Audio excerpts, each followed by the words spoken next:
Welcome to Standing Waters Podcast. Well, we're sitting here today. We're New Way Restoration and Cleaning. My name's Bill, and this is Chip. And, Hello. You're looking at the fearless leaders of New Way Restoration and Cleaning. I mean, some days it's good to be king, sometimes it's not, to be honest. But we have these conversations once a week, and it entertains us, I guess. Oh, yes. Very much so. Yes. I mean, today's topic, we're going to talk about carpet cleaning. Sure. Woo! I'm sure everybody's dying to hear this one. But it's fun. We're going to have some tidbits. It's entertaining. Have some tidbits and some things to talk about. You know, not everybody thinks about it, but it's one of those things that we do. There is a science behind it. I mean, I thought that was the craziest part when I first came on board here, that there is a science behind practically everything we do. And carpet cleaning is one of those. Yep. In all honesty, I'm certified in, practically everything. I probably have 15 certifications, but carpet cleaning was the hardest one. It was the hardest test to take. Yeah. It was. A lot of different really big words, a lot of different materials and things that carpet's made of. Never would have thought it. Chemicals. Big long word, chemicals. And colors and dyes, ways to dye carpet, numerous different styles of carpet, how it's made, from plastics to filaments to natural fibers to wool to cotton. I don't think anybody ever thinks about that stuff. And to be honest with you, I don't ever think about it either way until they bring me something that's out of the ordinary, and we have to figure out what it is. Sure. And how to get a stain out with everything that we have, and some stains are very hard to get out. They're hard. Take time. They're hard. When we talk about stains, we talk about layers. You're trying to take layers of the stain out. We were just a good example. We were just talking about upholstery the other day. Mm-hmm. Upholstery and carpet really blend together in the techniques and color dyes and stuff like that, and how to clean them. And we were talking about a chair and trying to get the stains out of chairs. Nobody ever thinks that you're doing multiple layers, and you're talking about bodily fluids. You're talking about sweat, dirt, oils on the arms. You're talking about food, pets. Coffee, pets, on all of this stuff. So you can clean it with one detergent, a soap, and it may not come completely clean. But what you did was you took a layer off of it. Understanding the stain and understanding what you're looking at is kind of the science behind upholstery and carpet cleaning. Is understanding what's the next layer that we're going to work on. Because one chemical isn't just a one-shot magic, right? Yep. Sometimes it's a chore. Sometimes it takes diligence and patience. Lots of times we would much rather bring that. If it's an area rug, we want to bring that area rug back here to the plant facility and work on it here, or we want to bring that piece of upholstery, that chair, that recliner, that couch. We want to bring it back here and work on it. Lots of times it can't be cleaned in the home, right? Because it's going to need time and effort, and you don't always carry the specialty, cleaning solutions on the trucks. You don't always know what you're going to run into, but it's a lot easier to do it here. We can control the environment with the drying chambers. We can control the heat and the humidity in the shop. Right. So it's helpful. And it doesn't take multiple times running back to the house and messing up their lifestyle for a little bit. So it's easier just to bring it back here and work on it hours at a time. And I don't know if you've been back to the shop yet lately. Yeah, I know it was there yesterday. We've been down there this morning. They're down there working on a set of 4 chairs. I saw them there. Did you hear what happened to those chairs? I did in a sense, but I don't know the whole issue behind it. Well, let's talk about those before we get into carpet cleaning, because you can run into it in carpet cleaning. Like I said, upholstery and carpet cleaning are they're sisters. So those chairs, we cleaned them any way that we would normally clean dining room chairs. Right? With basic solutions and low moisture water. and they cleaned perfectly. They looked great.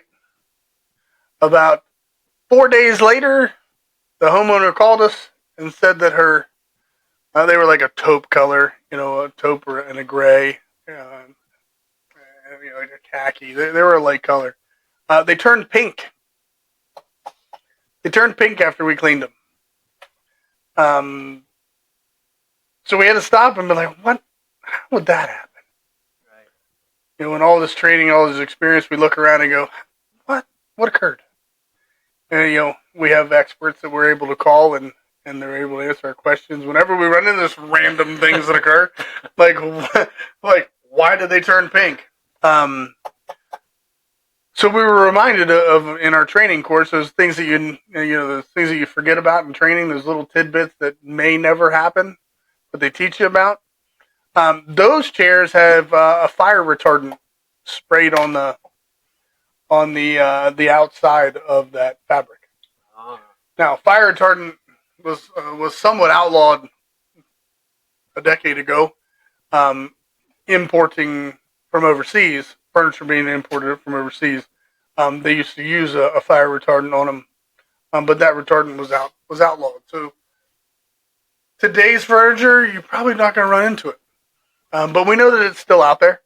But you just don't think about it until you run into it. What happened was it was a chemical reaction between our solutions and the fire retardant.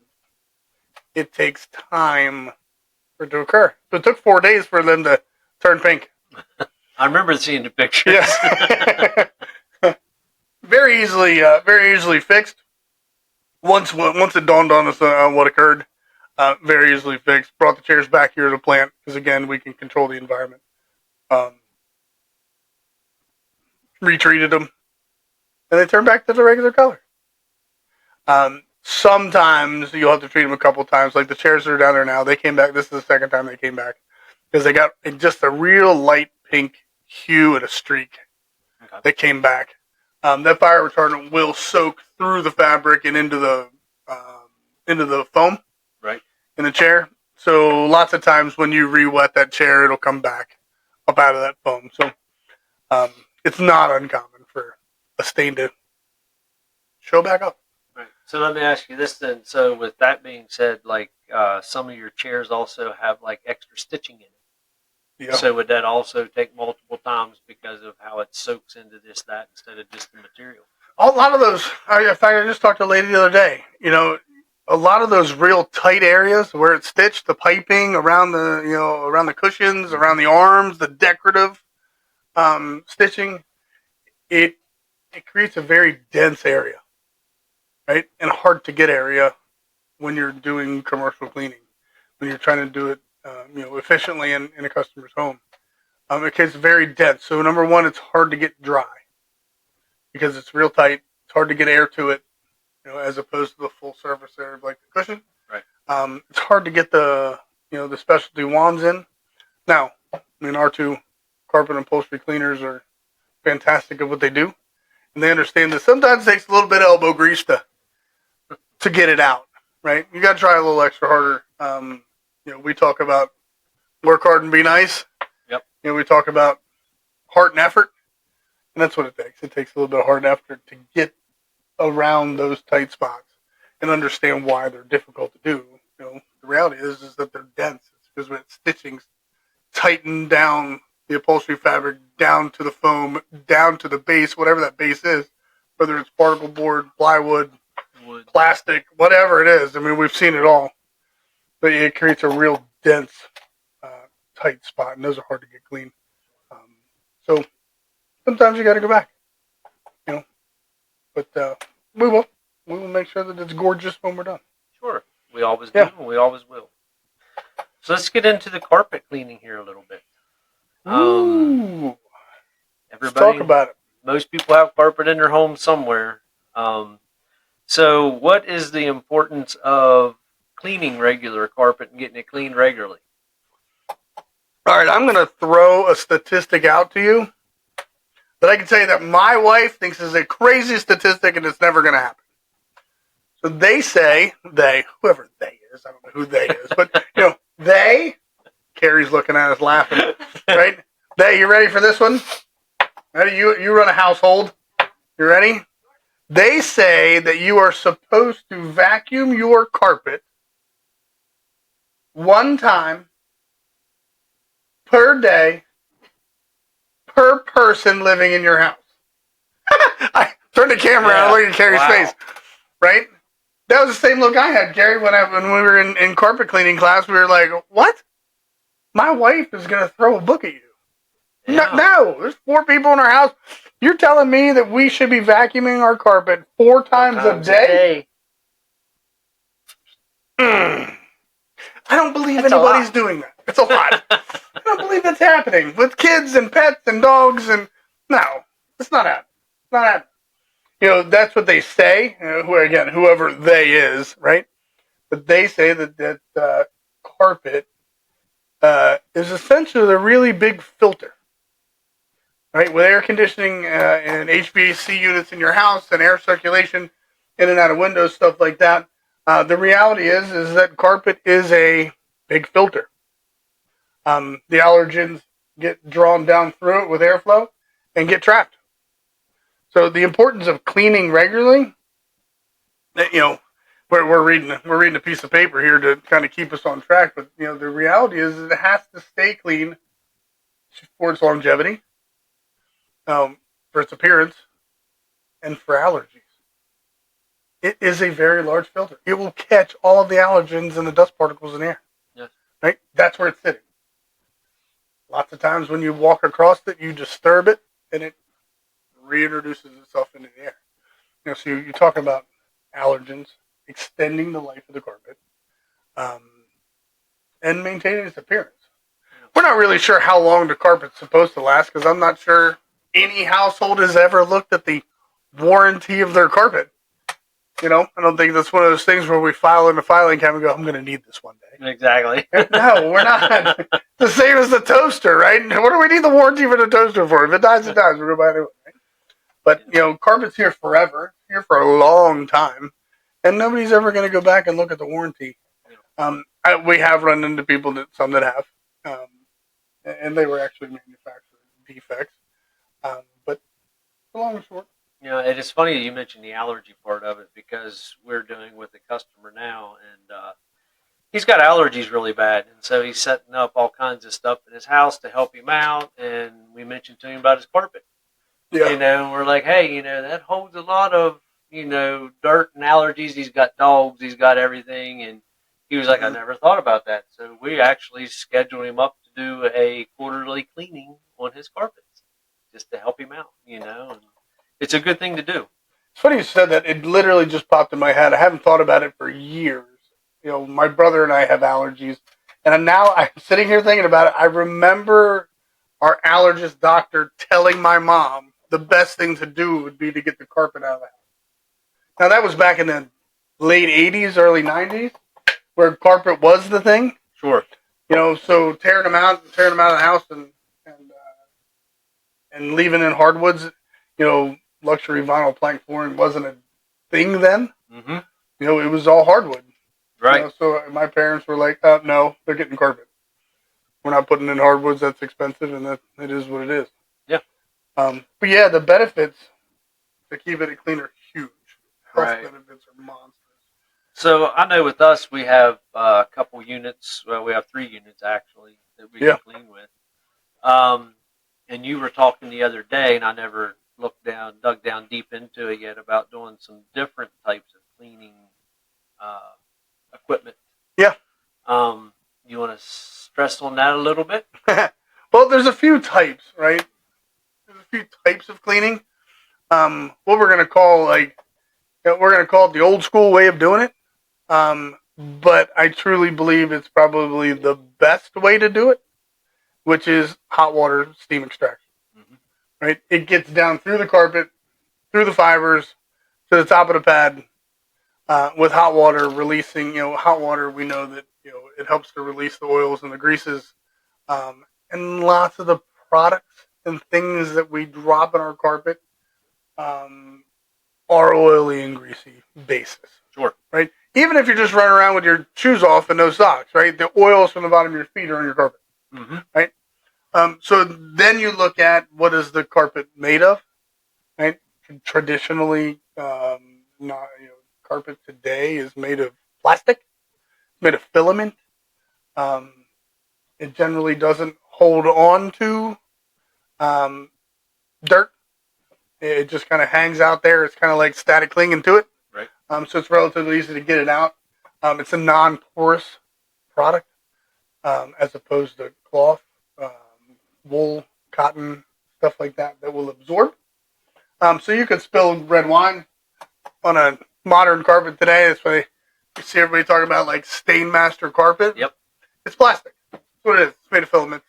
And that's what it doesn't allow it to absorb. So hot water steam extraction is, in my opinion, and I'm sure there'd be somebody that would argue against me. In fact, I talked to somebody on the phone the other day that would argue against me, but and that's what you were getting at is this other way of cleaning. Hot water is the best. I think it's the best way to go. But there's some downfalls to it, right? Dry time. These truck mount systems will put out plenty of water. They will draw plenty of water back out of it, but it will stay wet for a considerable amount of time. That comes into the how do you, the customer service portion, right? How do you make it dry? So how do you get it dry? Back on it quicker. Yeah, so you get back on it quicker, Businesses right? And so a lot of times it'll dry by that evening. If you do it in the morning, it'll dry by that evening. But it all depends on how much air movement you're putting in the house. We usually turn on your ceiling fans. Our guys, carry air movers on the trucks. They put down to get air to come across the top of it and help with evaporation, stuff like that. The other way, there's two other ways. One's called, they have it written down here as dry cleaning, but it's really called, in today's version, it's called low moisture cleaning. It's using very little water. The ability our cleaners have two different wands on the trucks. You're able to adjust the amount of moisture that comes out of them. A lot of times you see them used on upholstery, so you don't wet all of that sponge. Yep. All foam. But you can do low moisture on carpet also.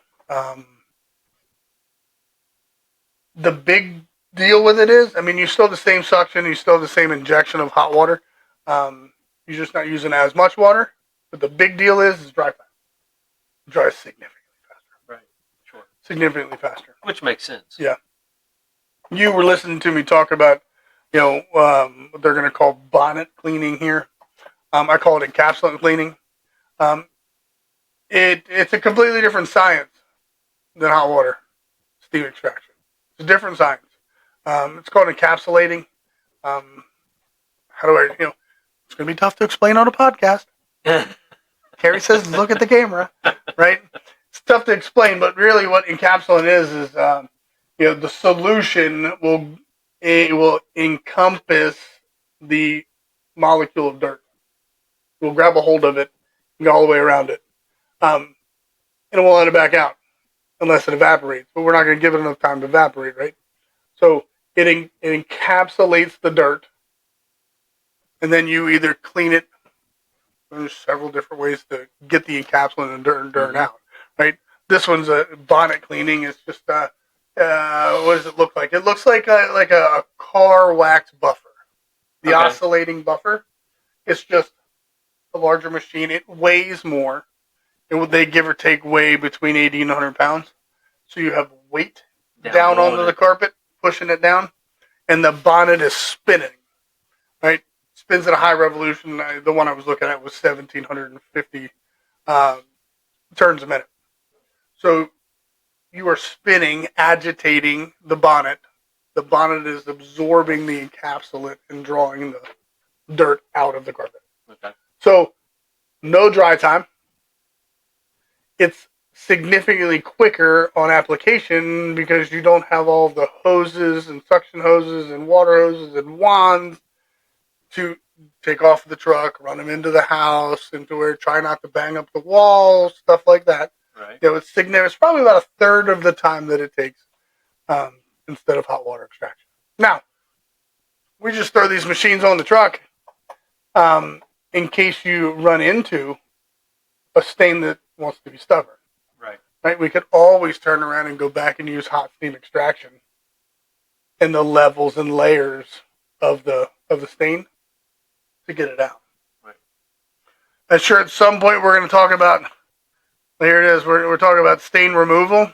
We'll just move forward to it. I mean, there are stains that are not going to come out. Right? Stains are called stains for a reason. They have stained the porous material. It's kind of like tattooing. It's kind of like dyeing fabric. That's what happened. It's stained, it's done, it's permanent. Most of the time we can improve it, but there will come a time where we're unable to get it out. It is absorbed completely, and the molecular structure has changed to make it one. Right.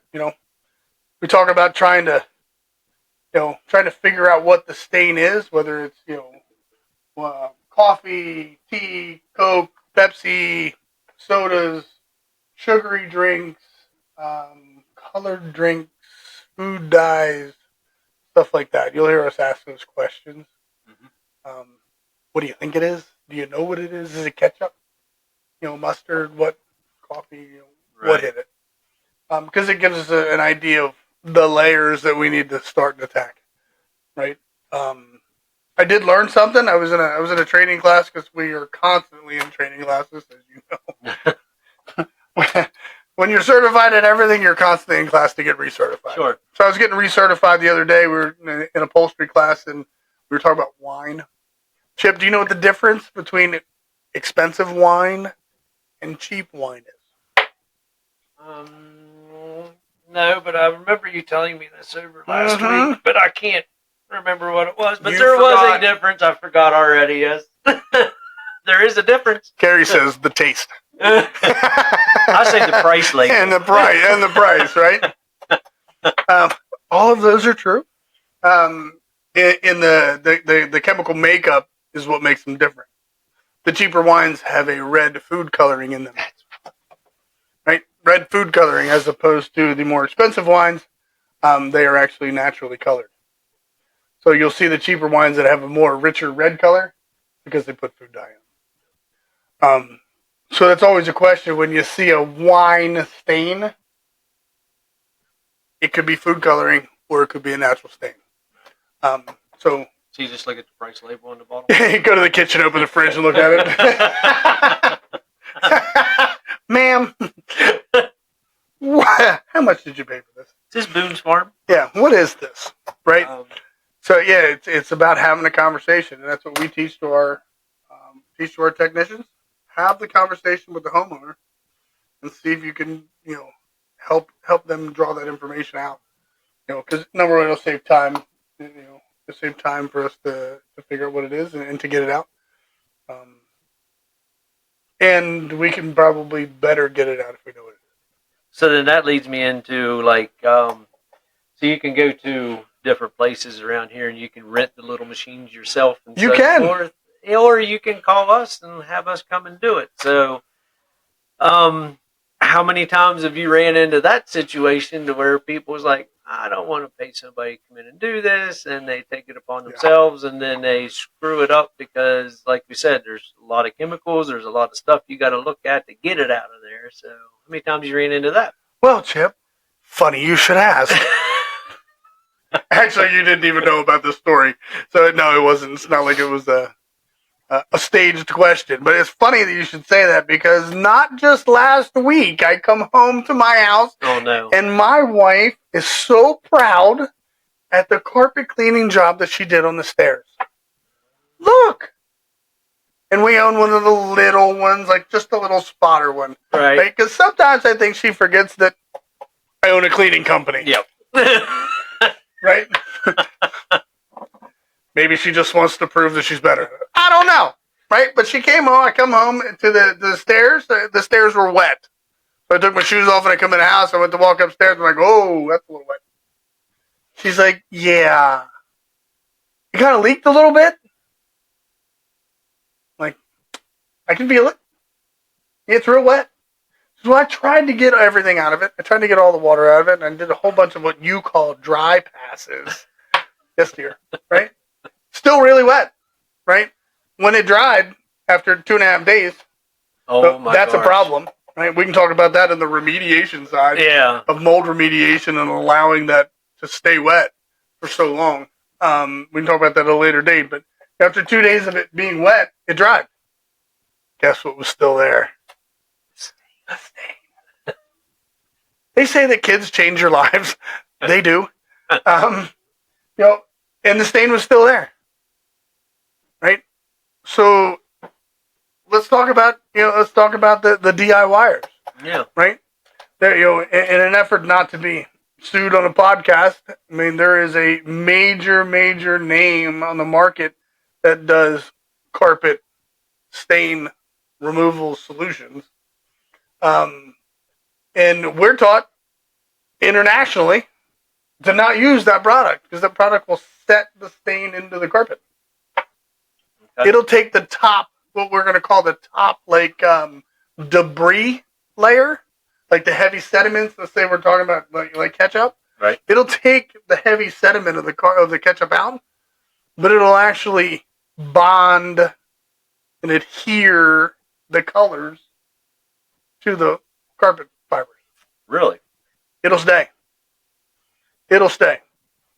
But they're fantastic at marketing. Mm-hmm. Right? Welcome to marketing. They're great at it. But it was the first thing I did when I became certified in carpet cleaning was to throw that away. It was absolutely underneath my kitchen sink, and that went in the trash. Right?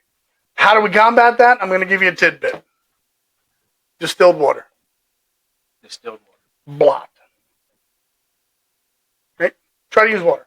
A lot of us here where we live are on wells, so I don't suggest the well because it has minerals in it. Irons and stuff, right? So blotting with that could actually make it a little bit worse. It changes the chemical reaction, but distilled water and blot. Don't rub, don't scrub, distilled and blot, and then call me. Okay. Right? Try to get as much of the fluid out as you can. Distilled water is just going to allow it to spread.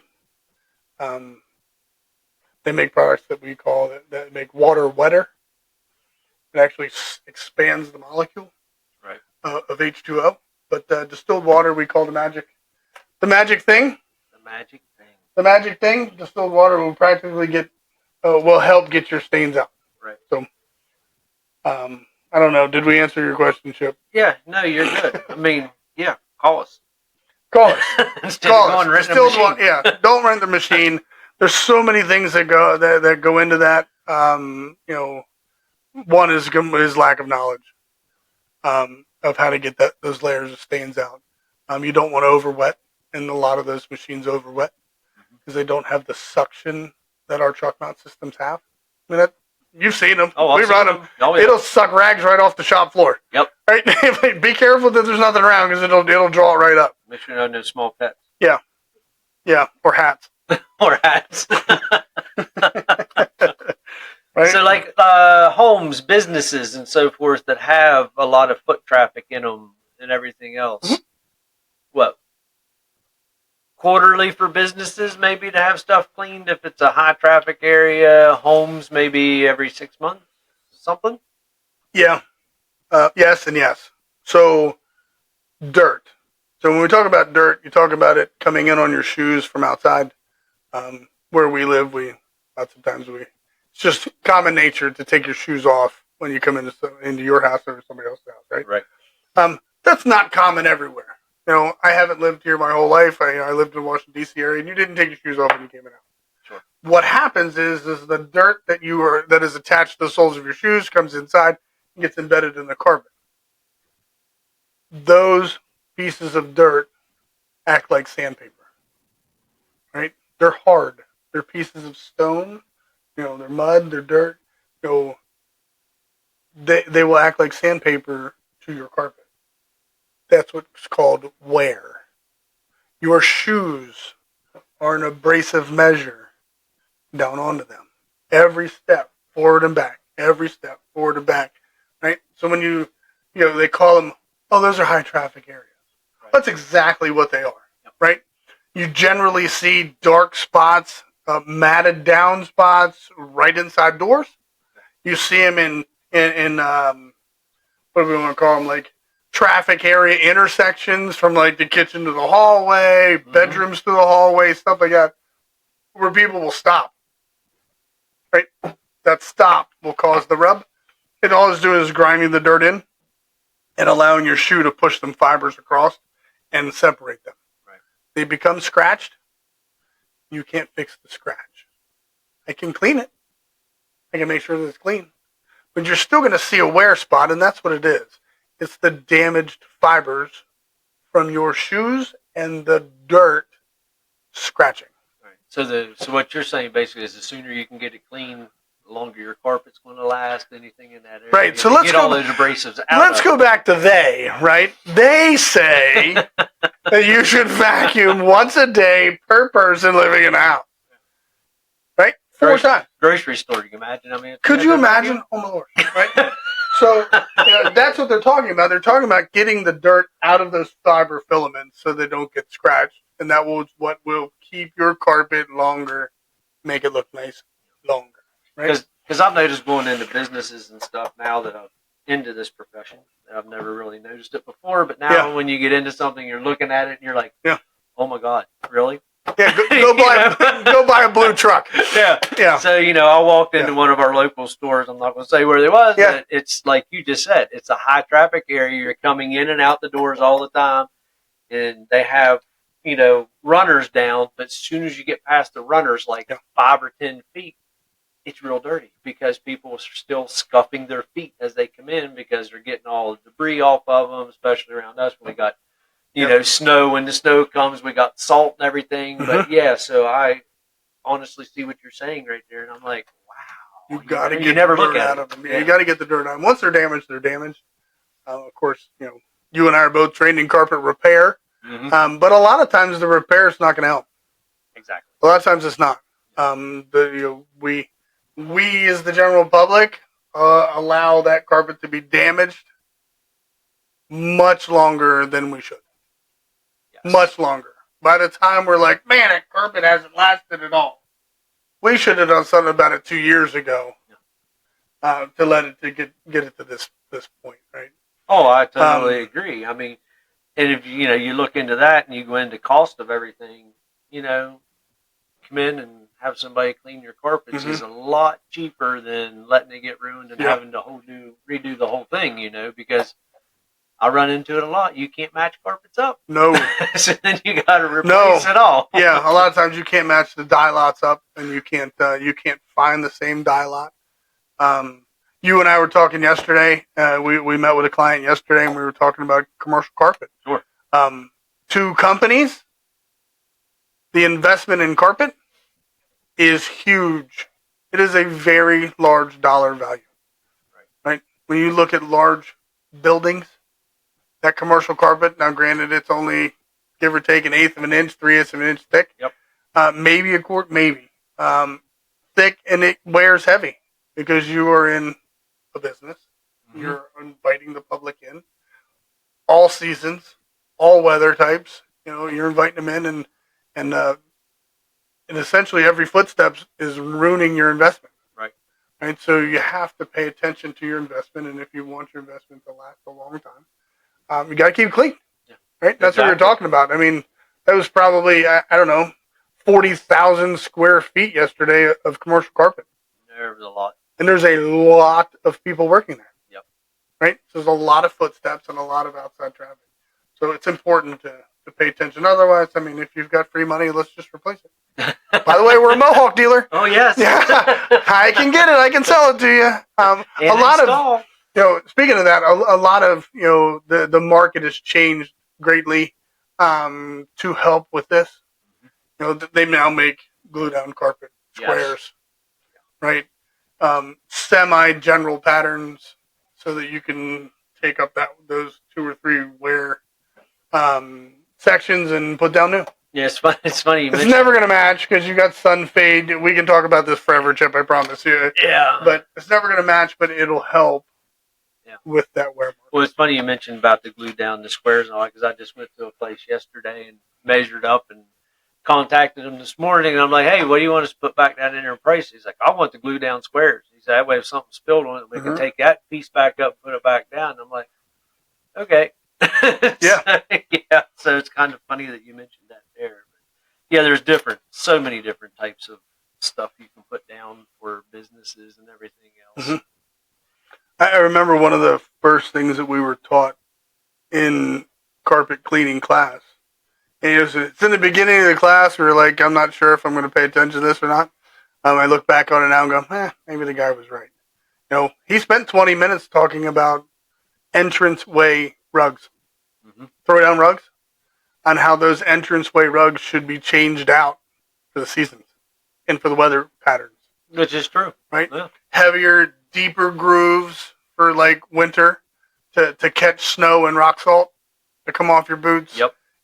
Early spring when it's still wet and muddy, those heavy grooves, you want to change them out during the summer when it's not nearly as wet, for a lower pattern. I mean, we talked about it for 20 minutes, and I look back on it now after taking a million classes on carpet, that I look back on it, well, there was a science to it. I get it. Sure.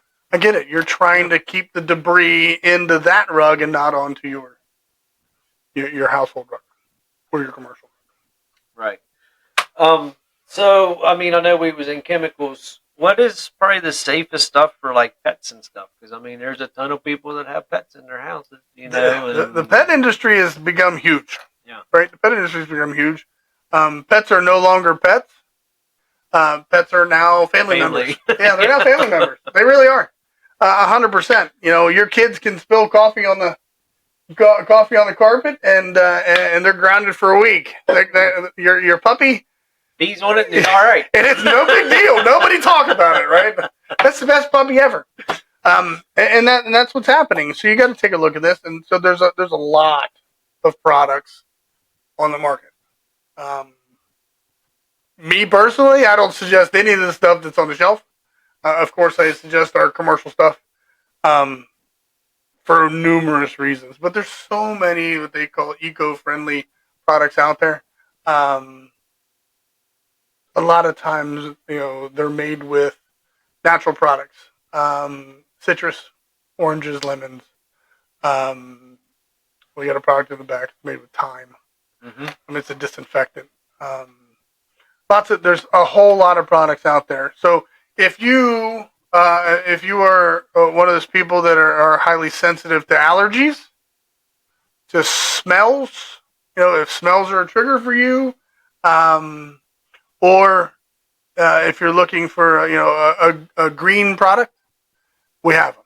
My suggestion is talk to your carpet cleaning provider. Okay. We have them. They're available. And if we can't get the stain out with the green product, then we're going to have a conversation about it, right? And say, hey, listen, I'm pretty sure I can get the rest of it out, but I'm going to have to use this one. It may have an odor, right? They're putting pleasant fragrances in them now, right? Right. We have one in the back that smells like fall. Right? Smells like fall. So they're made with poker. And I'll tell you, we use it all the time. It smells fantastic, and it runs. Oh, it smells like fall. Right? There's lots of different fragrances. So if you're not triggered by all fragrances, I'm sure there's one out there that can help you. But yeah, there's a whole bunch of green products out there. The pet friendly industry has boomed because of the trend and how we've changed from, pets are no longer pets; they're now family. They're no longer outside; they're inside now. Yeah, so. They have accidents. They don't have supposed to, and it is what it is. We're just gonna help, right? We're gonna help. Sure. We can help you with your bed stains. If you think you can't get it out of the couch, we can get it out of the couch. Right? If it's soaked all the way through the couch cushion, we can get it out of your couch cushion. Yeah, we just had a lady give us a very good review because we went down and she got a hold of me and she's like, I never ever had my carpets cleaned and it looked like they're brand new. She said, I had pet stains everywhere. And I'm like, great. Yeah. Yeah. And that's what we're here for and to do. And yeah. We'll bring them back to life. A lot of times it would come down to education, and we have to educate the customer on what they have going on with their building products, right? Whether it's stain-resistant padding, spill-proof padding. I love marketing because marketing can make you it can make anything look fantastic, right? But if you have, regular non-spill proof stuff, I mean, the only difference is just a plastic layer across the top. That's all it is. Right. Right. So, if your pet has an accident in your carpet, it's got to go somewhere. It's going down. Oh, sure. Right? It's got to go somewhere. So most of the time, it's going into the padding. So, these carpet companies came out with a great idea. We're going to make spill-proof padding, and we're going to put this plastic layer across the top. It's not always the same, right? That water's that urine, that water, that fluid's got to go down through the fiber, through the carpet, and sit on top of that plastic. And as you walk across it, it's just going to squish, right? It will eventually find a seam and soak into the seam. Education tells us that we can clean your carpets, and a week later you'll call me back and tell me, man, it really smells like pet urine in here. It's probably because when we were cleaning, we introduced water into the urine crystals that were dry. You can't smell the dry ones, right? But you can smell the wet ones, right? You can smell the enzymes and the salts. So we'll come back and do it again. This time we'll probably use some low moisture, right, to help get the enzymes and crystals out and see if we can get it dry pretty quickly. Otherwise, you have to have a discussion with the homeowner and tell them what's going on and what you think's going on, and we can probably, without damaging anything, we can probably detach your carpet to look, see what's going on. My guess is you have spill proof and it's in a seam, something like that. So, yeah, look at building products. Sometimes we're the bad guy. I'm just saying. I try to be as helpful as I can. I try to be nice, but I didn't build the house, and I don't always agree with the marketing that's going on in the world. Yeah. So one last question I have for you then is having upkeep on your homes, your businesses, and all that. Mm-hmm. You ever go to sell? I mean, houses are selling here at the lake for a lot. A lot. And there's a lot for sale. But does that potentially make your market value higher? Of course, right? When you're buying a house, the first thing that attracts you to the house is, what does it look like? Exactly. It's not what does it cost, right? I only want to buy a house that's $1.5 million. Right. Okay, well, we have this blue one, this green one, and this yellow one. But there's no carpet in this one. Right? Nobody buys for dollar value when they buy in a house. Right. They buy what they like, right? So initially, it's a visual inspection of what they enjoy, right? Watch all the TV shows, right? All the TV shows, they talk about curb appeal. And as they're walking down the street, and they're coming up on a house, what's the first thing that the host asks? Hey, what's your first thought?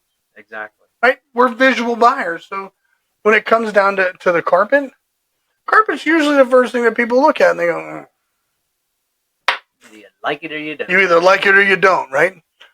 Or whether it needs to be replaced or not.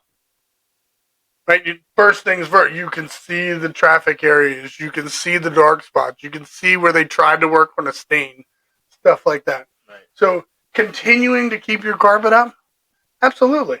Yeah. Absolutely. Remember, think of it like an investment. Right? You don't want everybody jumping on the couch because the couch was expensive and you don't want the arms to break. Right? This is the same thing. Yeah. Same thing. Protect your investment. Keep it clean. Right? Keep it clean so that it lasts as long as it should. Especially when you're turning around to sell the house. Yeah. Yeah. That way the carpet doesn't have to be replaced. You won't have to give money back at the sale, for carpet replacement. Yeah, exactly. Absolutely. Absolutely. What do you think, Chip? Think we're done today? I think we are done. Woo! You put me on the hot seat. You ask hard questions, Chip. Those aren't hard. Now, we can talk about this forever. There's lots of cool things in this industry to talk about.